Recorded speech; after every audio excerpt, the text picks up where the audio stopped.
In past years, we've been used to a certain kind of leadership, and even in recent years, that kind of leadership has changed. It's not the Martin Luther King standard altogether anymore.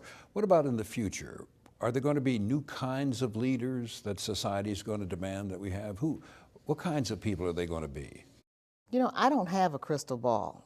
And it's a very interesting question because I was joking yesterday, just as recently as yesterday with a friend, and I said, you know, we have reached the point in history where both George Orwell and Marshall McLuhan look like prophets. You know, the nature of so many of the things that characterize civil society has changed.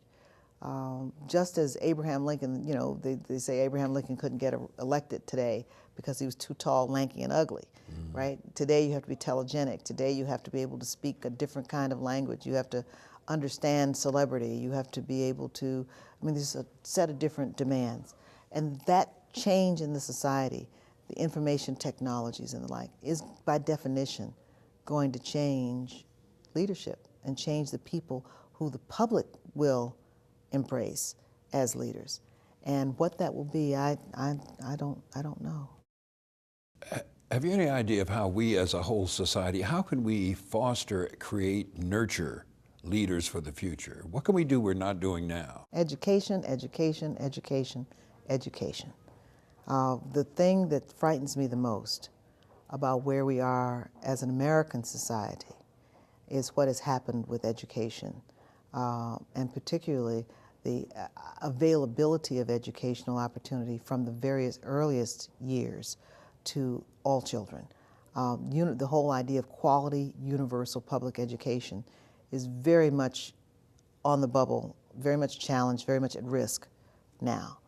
And that's a whole set of conversations. We could talk forever on that. That's one set. But as much the point, going beyond that, even for higher education, young people now are having to spend so much money to afford higher education.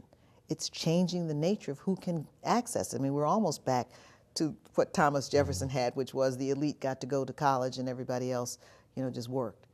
And then you've got the role of the media, and this is not in a negative way, but media in the generic, larger sense.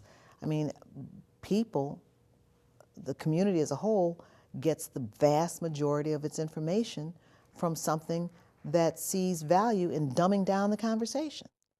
And so when you're having conversations with people in a democratic system, remember that depends on voters, you know, making a judgment, with people who, you know, don't have even the basic information with which to analyze developments in their lives.